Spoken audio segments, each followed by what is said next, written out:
Hello class. आज सरल रेखा गति के हम लोग कुछ न्यूमेरिकल्स देखेंगे।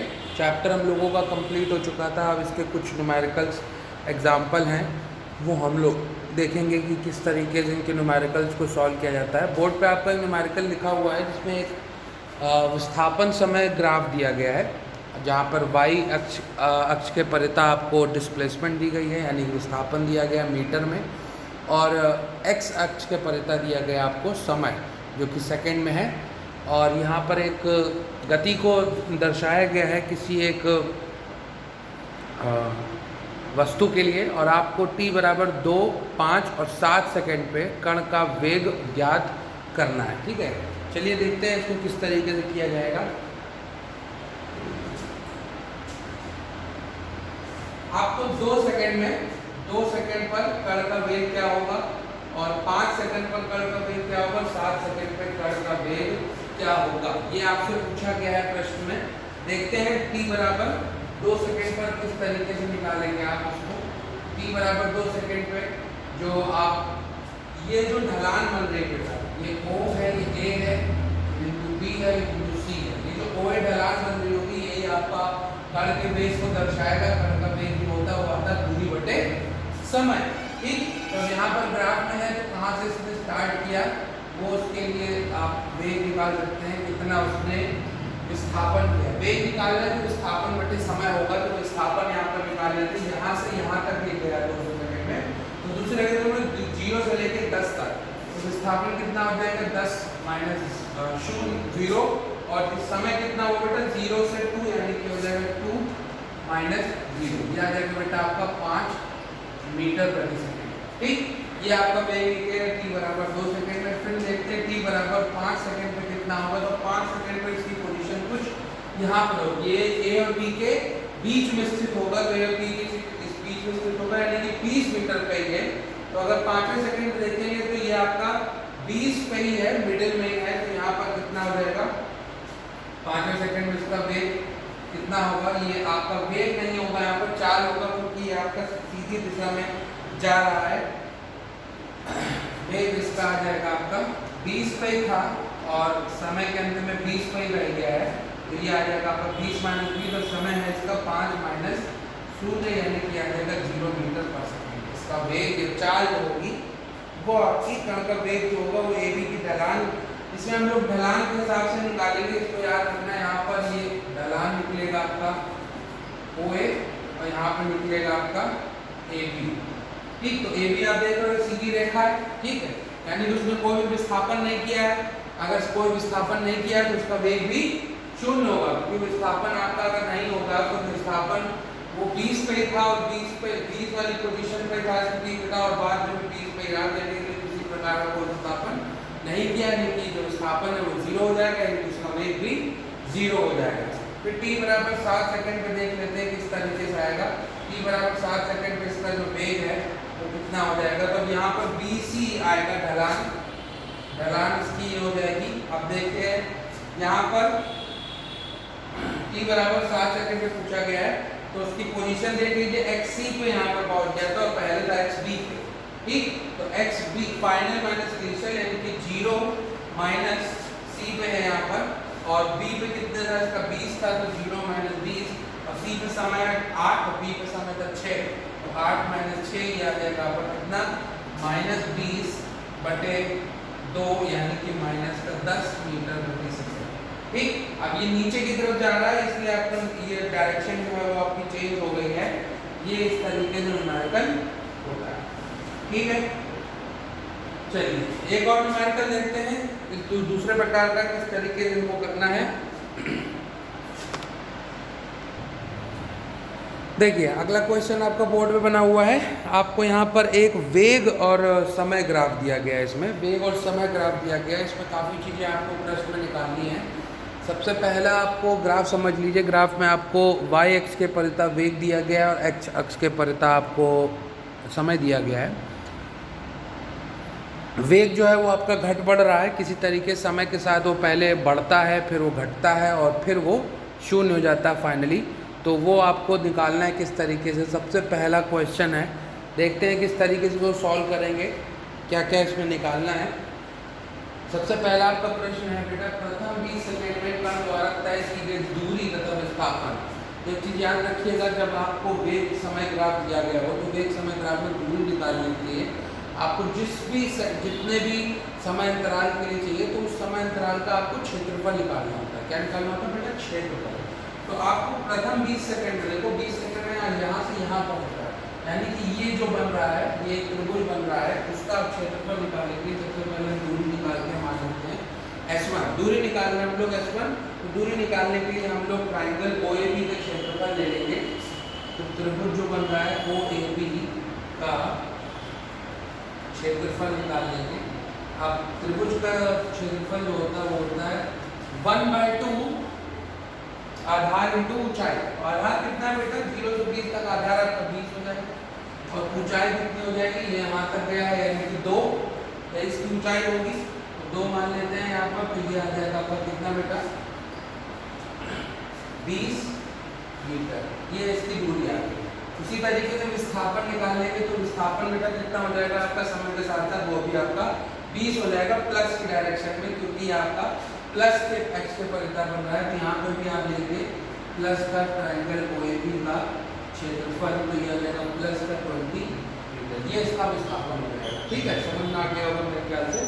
यहाँ पर प्लस 20 मीटर विस्थापन हो जाएगा, क्योंकि जो त्रिभुज बन रहा है वो आपका प्लस की डायरेक्शन में बन रहा है। अगर नेगेटिव में जैसे इस तरीके बन रहा होता तो यहाँ पर डायरेक्शन जो थी वो डिस्प्लेसमेंट यानी विस्थापन जो होगा वो आपका नेगेटिव आएगा। समझते हैं। यहाँ पे देखो दूसरा क्वेश्चन है 20 से 40 सेकंड के बीच तय की गई दूरी तथा विस्थापन। और यहाँ पर बेटा ये ट्रायंगल, ये मान लेते हैं C है, ये BCD बन रहा है। तो यहाँ पर S2 जैसे निकालेंगे तो हो जाएगा ट्रायंगल BCD का क्षेत्रफल भी ले लेंगे 1/2। अभी यहाँ पर 20 से 40 है, ठीक, ये 20 हो जाएगा, और ये कितना हो जाएगा आपका? -2 हो जाएगा।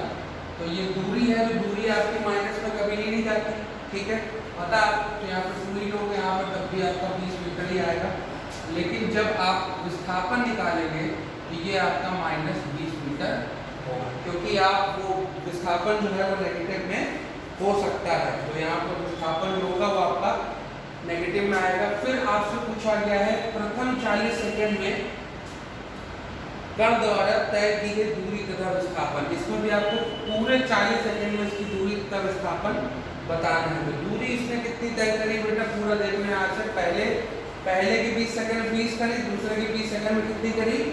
20। तो दूरी कितनी हो जाएगी? कुल दूरी अगर निकालेंगे पूरे में ये हो जाएगा 20 + 20 कितना हो जाएगा आपका? 40 मीटर। और विस्थापन जो होगा वो कितना होगा बेटा? पहले 20 में उसने किया था 20 मीटर, दूसरे में किया उसने -20, ठीक। तो ये आ जाएगा आपका 0। विस्थापन इसका 0 होगा, क्योंकि इसने स्टार्ट कहाँ से किया था? 0 से किया था, खत्म कहाँ से कर रहा है? 0 पे कर रहा है, यानी कि विस्थापन भी उसका 0 हो जाएगा। यहाँ पर विस्थापन में कोई मान नहीं निकलेगा। फिर आपसे पूछा गया है 0 से 20 सेकंड तक कण का औसत वेग क्या होगा, औसत चाल क्या होगी। तो अभी हम लोग सब कुछ निकाल चुके हैं, ध्यान से देखना। औसत चाल निकालनी है आपको सबसे पहले। तो बेटा चाल क्या होता है? दूरी बटे समय। तो 20 सेकंड में उसने कितनी दूरी की थी? प्रथम 0 से 20 बोल रहा है, प्रथम 20 में दूरी कितनी करी उसने? 20 मीटर, ठीक है। समय कितना लगाया बेटा? यहाँ से यहाँ तक कितना समय उसने लगाया आपका? वेग, हाँ, समय यहाँ पे निकालना पड़ेगा 30 सेकंड। 20 सेकंड लगाया आपने समय बेटा, हाँ 20 सेकंड ही समय है आपका। ये हो जाएगा आपका 20, यानी कि आ जाएगा 1 मीटर/सेकंड। ये कितना आ गया? उसकी 4 आ गई, ठीक। अब आते हैं वेग पे। तो वेग कितना हो जाएगा? प्रथम 20 सेकंड में उसका वेग कितना? 4, हाँ, विस्थापन कितना? प्रथम 20 सेकंड में उसका विस्थापन 20 था और समय भी 20 था। तो यहाँ पर वेग भी आ जाएगा इसका 1 मीटर/सेकंड। फिर आपको तथा त्वरण निकालना है। तो त्वरण क्या होगा? ध्यान से समझ लेते हैं। त्वरण होता है तुम्हारा चाल में जो उसकी वेग परिवर्तन कितना हुआ है और समय अंतराल कितना है। तो बेटा 0 से 20 सेकंड तक उसमें कोई वेग परिवर्तन नहीं रहा है। तो अगर त्वरण निकालोगे, ठीक, तो त्वरण निकालोगे तो ये हो जाएगा आपका 1 0 - 0 और कोई भी त्वरण का परिवर्तन नहीं हुआ तो ये आपका 0 मीटर/सेकंड² ही आएगा, ठीक। देखो त्वरण का मतलब वेग परिवर्तन होता है, वेग परिवर्तित हो रहा है उसका नहीं हो रहा है, वो एक समान वेग से चल चाल से। तो अगर वेग परिवर्तन नहीं हो रहा है तो उसमें औसत त्वरण भी आपका 0 ही आएगा, क्योंकि औसत त्वरण आपको वेग से ही पता चलता है। ठीक, समझ गए। उसके बाद क्वेश्चन लिखा है 0 से 10 सेकंड तक वेग पर उसका औसत त्वरण क्या होगा। 0 से 10 सेकंड तक उसका औसत त्वरण क्या होगा, तो उसको निकाल लेते हैं। 0 से 10 सेकंड, अब देखो यहाँ पे कितने समय के लिए ये 0 से 2 हो रहा है, मतलब पहले उसका वेग कितना था 0, बाद में उसका हुआ 2। तो यहाँ पर आपका त्वरण निकलेगा, कैसे निकलेगा देखते हैं। वेग परिवर्तन हुआ, पहले बाद में हो गया 2, पहले था 0 अपॉन समय उसको कितना लगा 0 से 10 यानी 10 माइनस 0 कितना आ जाएगा आपका 1/5 यानी कि 0.2 मीटर पर सेकेंड। ठीक, ये आएगा इसका 0 से 10 सेकेंड तक इसका औसत त्वरण। उसके बाद पूछा गया है 10 से 20 सेकेंड तक में कितना होगा औसत त्वरण। चलो यहाँ से निकाल लेते हैं 10 से 20 सेकेंड तक। अब फिर से देखते हैं 10 से 20 सेकेंड इस पे आ जाओ बेटा। 10 से 20 आपका 2 था, बाद में 0 हो गया, तो ये हो जाएगा 0 माइनस 2।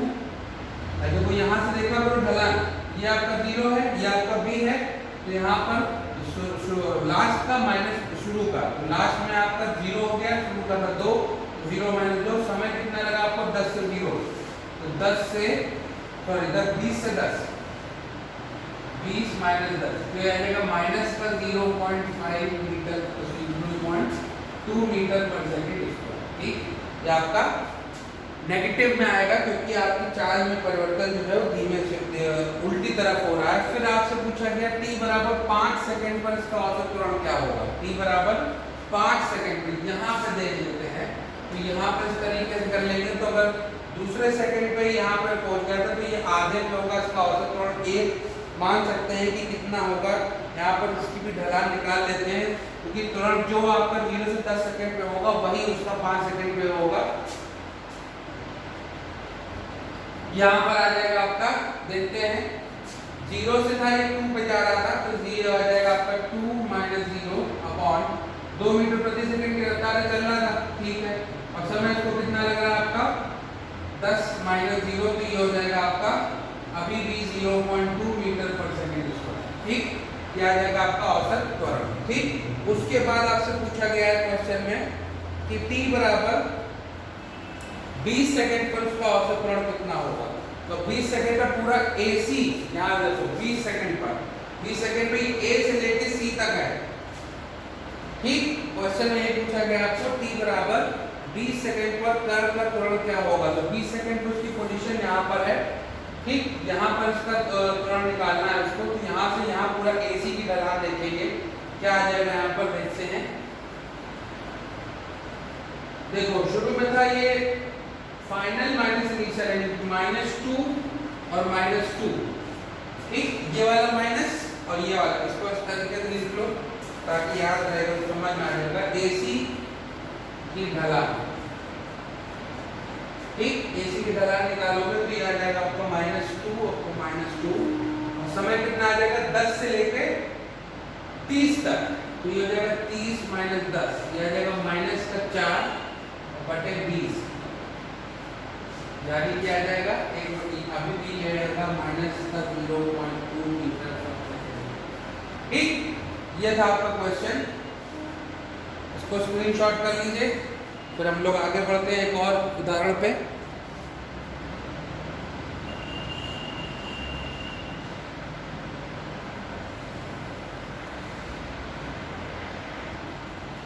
देखिए 2 नए प्रश्न आपके सामने लिखे हैं। सर पहला प्रश्न आपका, सरल रेखा में गतिमान कण का क्षण t बराबर 0 सेकंड पर वेग 10 मीटर प्रति सेकंड है और कण एक समान त्वरण कर रहा है जो कि आपका 4 मीटर प्रति सेकंड स्क्वायर है। पहला प्रश्न आपसे पूछा गया है t बराबर 3 से 5 के बीच औसत वेग क्या है, और दूसरा पूछा गया t बराबर 2 पे औसत वेग क्या है। देखो इसमें एक चीज़ याद रखा करो बेटा कि जब आपको कोई समय अंतराल दिया गया हो तो वो आपका औसत वेग होता है, लेकिन आपको जब सिर्फ एक समय पर ही आपको वेग निकालना होता है तो वो वही आपका होता है इंस्टेंटेनियस वेलोसिटी, या हिंदी में बोलते हैं उसको तात्क्षणिक वेग।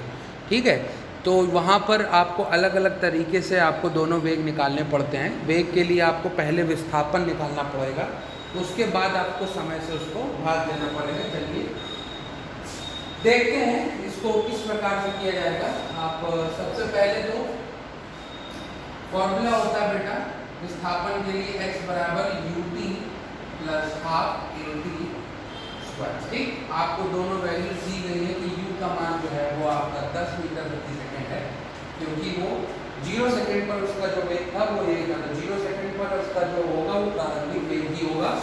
और a का मान आपको दिया गया है 4 मीटर प्रति सेकंड स्क्वायर। ठीक, तो दोनों ही स्थितियों पर पहले 3 और 5 दोनों ही स्थितियों पर निकाल लेते हैं। तो अगर 3 पहले 5 लेके चलते हैं, 5वें सेकंड में उसका विस्थापन कितना होगा, तो u हो गया आपका 10, t हो गया आपका 5 प्लस 1/2, ये हो जाएगा 4, ये हो जाएगा 10 का स्क्वायर। ठीक, ये आपका कितना आ जाएगा 50 और ये हो जाएगा आपका 200, 250 और ये आपका निकल आएगा पूरी तरीके से 5 में का 100 मीटर। ठीक है, उसके बाद तीसरे सेकंड के लिए हम लोग x की मान निकाल लेते हैं। ये आ जाएगा आपका 10 गुणे 3 प्लस 1/2 4 × 3 का स्क्वायर। ठीक, ये आ जाएगा आपका कितना 30 और 18 यानी कि 48 मिनट। ये आपका दोनों ही 5वें सेकंड के लिए और तीसरे सेकंड के लिए दोनों का मान आ गया। अब जरा इसका औसत वेग निकाल लेते हैं। तो औसत वेग कितना हो जाएगा आपका विस्थापन, ठीक है, यानी कि ये जो x 5 निकाला है 5वें सेकंड में और तीसरे सेकंड में, और बटे समय हो जाएगा तो ये हो जाएगा 5 - 3 यानी कि हो जाएगा आपका 100 - 48 बटे 2 यानी कि 52/2 और ये हो जाएगा आपका 26 मीटर। यह आपका औसत वेग इस तरीके से आपका आ जाएगा। ठीक, उसके बाद दूसरे सेकंड में पूछा गया औसत वेग कितना है। तो दूसरे सेकंड के लिए एक हम लोगों ने फॉर्मूला पढ़ा था कि किसी स्पेसिफिक किसी फिक्स्ड टाइम इंटरवल के लिए जब निकालते हैं तो उसके लिए एक सूत्र होता है x बराबर, ये पहला हो गया सॉल्यूशन।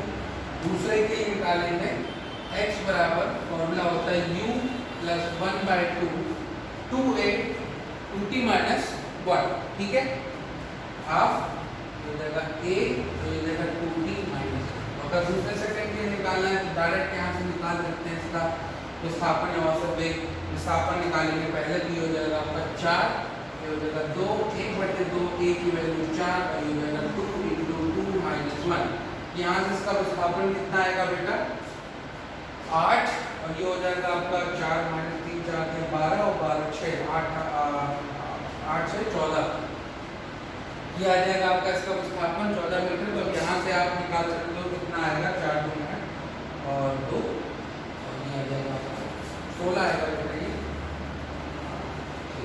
अब इसका यहाँ पर औसत वेग निकाल सकते हो तो वो हो जाएगा आपका कितना विस्थापन हो गया 16 और दूसरे सेकंड के लिए पूछ रहा है तो 2 से कर देंगे और यहाँ पर आ जाएगा आपका 8 मीटर। ये आपका दूसरे सेकंड में उसका वेग है। ठीक है, समझ आ गया नहीं आया? ठीक, उसके बाद आपका चौथा प्रश्न है कि एक समान त्वरण के अंतर्गत सरल रेखा में गति करते हुए कण प्रथम सेकंड में 10 मीटर तथा दूसरे सेकंड में 20 मीटर दूरी तय करता है, प्रारंभिक वेग ज्ञात करना है। सेम फॉर्मूला लगेगा बेटा। इसकी शुरुआत करते हैं। यहाँ पर आपको x बराबर दिया जाएगा ut प्लस 1/2 a हो जाएगा 2t - 1।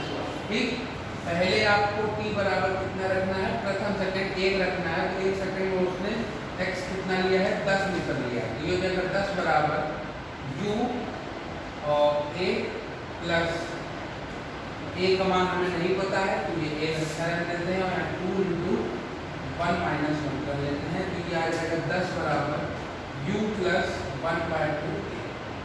ठीक, ये आपका आ गया प्रथम क्वेश्चन बना लेते हैं इसको। तो समीकरण से सॉल्व होगा। फिर आपका दूसरे सेकंड पे वो कर रहा है 20 मीटर। ये हो जाएगा u × 2 प्लस 1/2 a आ जाएगा 2 × 2 2 माइनस 1 इतना आ जाएगा बेटा 20 बराबर 2u और प्लस 1/2। दूसरे सेकंड में है तो उसके लिए एक ही सेकंड आप u की मान आप यहाँ पर भी 1 सेकंड ही रखेंगे, नहीं 2 सेकंड रखेंगे, तो ये आ जाएगा आपका u प्लस 3 नहीं है यहाँ पर तो छोड़ दीजिए।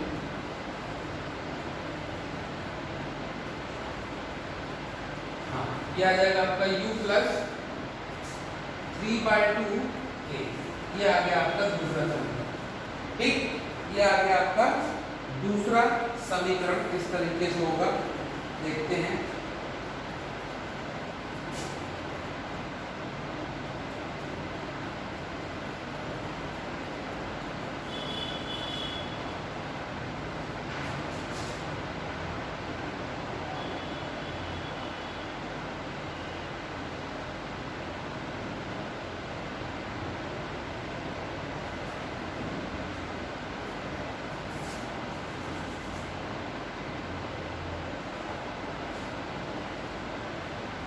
हाँ, इन दोनों समीकरणों को बेटा सॉल्व कर लो। तो यहाँ से इन दोनों को माइनस करा दो। बेसिकली 2 घटा देने पर जब घटाओगे तो ये u और u कैंसिल हो जाएगा आपका।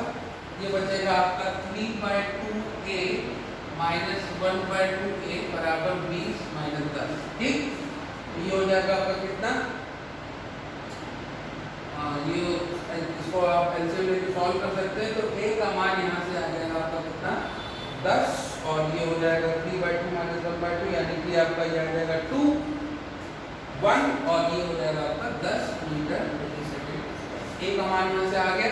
अभी a का मान आप किसी भी समीकरण में रख सकते हैं। मान लीजिए समीकरण में रख दिया, ये हो जाएगा 10 बराबर u प्लस 1/2 ओके यानी कि 10, ये आ जाएगा 5। तो 10 बराबर u प्लस 5, तो u का मान आ जाएगा आपका 5 मीटर। ये आपका बराबर इस टाइप का एक और प्रश्न हो गया। देखते हैं एक और टाइप का प्रश्न किस तरीके से किया जाएगा। इसको स्क्रीनशॉट ले लीजिए। देखिए एक और हम लोग अब नए प्रश्न को पढ़ रहे हैं आगे। क्वेश्चन है आपका कि एक पत्थर 20 मीटर प्रति सेकंड के वेग से पृथ्वी तल से ऊपर की ओर फेंका गया। ठीक है, अब इसमें आपको अलग अलग चीज़ें निकालनी है। जी का मान 10 है, जैसे कि अलग अलग समय पर उसका वेग तथा ऊंचाई क्या होगी। जैसे कि t बराबर 1 सेकंड पर उसकी ऊंचाई क्या थी, t बराबर 3 सेकंड, 4 सेकंड, कितने सेकंड पर उसकी क्या ऊंचाई होगी, और उसको पूरा ऊपर से नीचे आने तक कितना समय लगा, महत्तम ऊंचाई कितनी ज्ञात करेगा। सब कुछ हम देखेंगे इस न्यूमेरिकल में, ताकि आपको किसी भी टाइप का न्यूमेरिकल करने में परेशानी ना हो। सबसे पहला आपका प्रश्न पूछा गया है कि पत्थर द्वारा महत्तम ऊंचाई ज्ञात कीजिए। तो ये चीज़ याद रखिएगा कि जब भी हम लोग किसी भी वस्तु को नीचे से ऊपर फेंकते हैं, तो जो सबसे ऊपर होगा, अगर उसको हम नीचे से ऊपर फेंकते हैं, यहाँ से ऊपर फेंका, तो उसको जहाँ पर उसको मैक्सिमम हाइट पहुँचेगा, जहाँ पर वो महत्तम ऊंचाई पहुँचेगा, वहाँ पर उसका जाके v का मान जो है वो 0 हो जाएगा, कि फाइनल वेलोसिटी जो होगी वो 0 हो जाएगी। तो उसके लिए हम लोग न्यूटन के इक्वेशन का इस्तेमाल करके उसकी महत्तम ऊंचाई का मान ज्ञात करते हैं। किसी भी चीज़ को नीचे से ऊपर फेंकने के लिए हमें कुछ ना कुछ उनको प्रारंभिक वेग देना पड़ेगा। बिना प्रारंभिक वेग दिए हम लोग किसी भी चीज़ को ऊपर नहीं पहुंचा सकते। तो अगर आपको कोई मान दिया गया हो तो ये आपका प्रारंभिक वेग है, और महत्तम ऊंचाई पूछी गई हो तो हमेशा याद रखिएगा कि महत्तम ऊंचाई पर जो v का मान मतलब अंतिम वेग जो होता है, जो अंतिम वेग होता है वो आपका 0 हो जाता है। तो अगर हम लोग तीसरे इक्वेशन का इस्तेमाल करें तो वो हो जाएगा आपका v² u² माइनस 2g। ठीक, और v आपका 0 हो रखा है, u की वैल्यू आपको 20 दी गई है, 20 का स्क्वायर माइनस 2। यह माइनस इसलिए आया है क्योंकि आप नीचे से ऊपर जा रहे हैं। अगर ऊपर से नीचे आ रहे होते तो यहाँ पे प्लस आता, ठीक है, लेकिन नीचे से ऊपर अगर फेंकते हैं तो ये सारी इक्वेशन जो है उसमें माइनस हो जाता है। तो 2g का मान हो गया 10 और h का मान आपको निकालना है, ये उठा के इधर कर दीजिए। ये हो जाएगा 20h = 400। तो h का मान आ जाएगा आपका 20 मीटर, यानी कि 20 मीटर की ऊंचाई तक इसके पहुंच पाएगा। ठीक है, दूसरा प्रश्न इसमें क्या पूछा गया था टी बराबर 1 सेकंड पर पत्थर की वेग तथा ऊंचाई, 1 सेकंड पर पत्थर की वेग तथा ऊंचाई। तो देखो बेटा फाइनली जैसे वो v होगा 0, लेकिन अगर बीच में निकालने को बोलेगा तो बीच में उसका v का मान शून्य नहीं होगा, तो उसको हमें निकालना पड़ेगा। तो हम लोग पहले क्वेश्चन की शुरुआत करते हैं। तो v = u - gt, t का मान हम लोग क्या ले लेंगे, यहाँ पे ये आ जाएगा 10, सॉरी ये दिया गया आपका 20 और ये दिया गया 10 और ये दिया गया 1, ठीक। तो ये हो गया आपका 10 मीटर प्रति सेकंड। ये इसका अंतिम वेग होगा 1 सेकंड के अंत में, 1 सेकंड के अंत पर इसका अंतिम वेग 10 मीटर प्रति सेकंड होगा।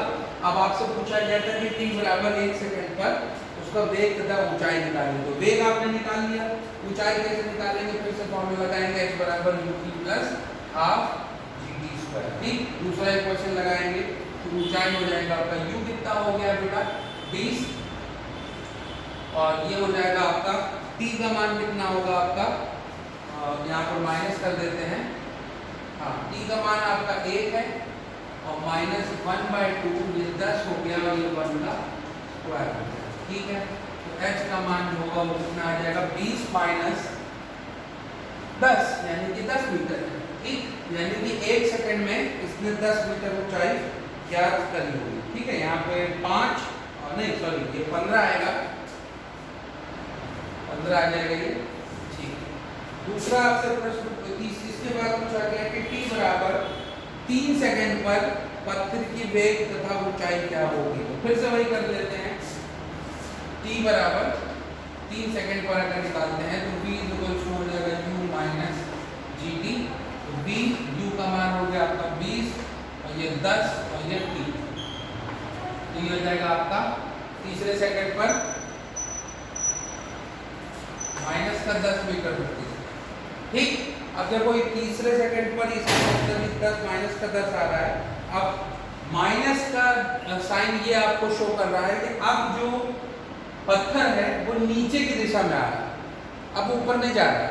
माइनस का मतलब यहाँ पे यही शो कर रहा है कि वो अब ऊपर से नीचे आ रहा है, नीचे से ऊपर नहीं जा रहा, ठीक। तो अब यहाँ पर h का मान निकालेंगे तो कितना आ जाएगा आपका, u कितना हो गया आपका 20 और t हो गया 3 माइनस 1/2 gt स्क्वायर, नीचे की तरफ आ रहा है ना, हाँ तो नीचे की तरफ आने में यही होगा, ये हो जाएगा 10 और t का मान हो जाएगा 3 का स्क्वायर। इसको सॉल्व करने हो जाएगा 60 और माइनस कितना आ जाएगा आपका 9 और 45 यानी कि 15 मीटर, ठीक है। ये आपका 15 मीटर आ गया। फिर आपसे पूछा गया है, अब यहाँ पर चौथा प्रश्न में पूछा गया कि पत्थर को लौटकर प्रक्षेपण बिंदु तक आने में लगा समय, कुल समय उसको कितना लगेगा पूरा नीचे तक आने पर। नीचे तक आने पर उसको b का मान यहाँ पर t का मान निकालना आपको बेसिकली, तो b = u - gt लगा लेते हैं। फिर से b = u - gt और नीचे आने में देखो बेटा यहाँ से ऊपर गया, ऊपर वापस नीचे आया तो उसका b कितना हुआ फिर से 0। जब यहाँ तो b 0 होता है तो यहाँ से फिर अब u स्टार्ट हो जाता है, लास्ट में क्योंकि वो नीचे जमीन पर आके लड़ेगा तो जमीन पर आके लड़ेगा तो उसका अंतिम वेग 0 होगा। तो फिर से यहाँ पर 0 रख लेंगे, ये हो जाएगा आपका, और u का मान हो गया आपका 20 माइनस 10 और t, तो यहाँ से t का मान आ जाएगा आपका 20/10 यानी कि 2 सेकंड। ये आपका एक उसका है, ठीक है, एक तरफ का मतलब यहाँ से यहाँ तक जाना है, फिर यहाँ से वापस आने में फिर 2 सेकंड लगेंगे और इधर से ऊपर जाने में भी 2 सेकंड लग रहा है। तो कुल समय आपका कितना हो जाएगा 4 सेकंड, ठीक है। कुल समय कितना हो जाएगा आपका 4 सेकंड हो जाएगा, 2 + 2 यानी कि 4 सेकंड, ठीक है। ये आपने 2 सेकंड निकाला है, वो नीचे से ऊपर तक का जाने का, ऊपर से नीचे तक आके फिर 2 सेकंड लगेंगे। जितनी देर में वो नीचे से ऊपर जाएगा उतनी देर में वो नीचे से ऊपर से नीचे भी आएगा, इसीलिए दोनों को जोड़ देते हैं तो आपका टोटल समय निकल आता है। फिर आपसे पांचवा प्रश्न पूछा गया है, इसकी औसत चाल कितनी होगी, संपूर्ण नाम में पत्थर की औसत चाल एवं औसत वेग। तो औसत चाल और औसत वेग किस तरीके से निकालेंगे बेटा। औसत चाल के लिए इसका हम लोग को दूरी चाहिए और समय चाहिए। दूरी कितनी इतना तय करिए, कुल दूरी इसने कितनी तय करी ये हम लोग को निकालना पड़ेगा। तो कुल दूरी हो गई इसकी, एक तरफ इसने तय करी थी 20 मीटर, है ना। हाँ ये देखो महत्तम ऊंचाई इसकी 20 मीटर थी तो एक बार 20 नीचे 20, तो कितनी हो गई कुल दूरी आपकी 40। और समय इसमें टोटल कितना लगा बेटा 2 सेकंड ऊपर जाने में 2 सेकंड नीचे आने में, यानी 4 सेकंड। ये आ गया आपका 10 मीटर प्रति सेकंड। ये आपका आ गया औसत चाल। उसके बाद आपसे पूछा गया था औसत वेग। तो बेटा जी जिस बिंदु से इसने स्टार्ट किया था, ठीक है, जिस बिंदु से स्टार्ट किया था उसी बिंदु पर ये फाइनल आ गया। तो क्या इसने कोई विस्थापन किया है? कोई विस्थापन नहीं किया, तो ये 0 हो जाएगा। यानी कि इसका औसत वेग भी क्या होगा, औसत चाल होगी वो, सॉरी औसत वेग जो होगा वो आपका 0 मीटर प्रति सेकंड होगा। ठीक, चाल आपके आगे 10 मीटर प्रति सेकंड और वेग आ गया आपका 0 मीटर प्रति सेकंड। ठीक, तो ये आपको कुछ न्यूमेरिकल से सरल रेखा की गति से पे रिलेटेड। ठीक है, अब आप अपने हिसाब से क्वेश्चन करने की कोशिश करिए और जो भी प्रश्न आपको नहीं समझ में आ रहा है वो हमसे पूछ सकते हैं।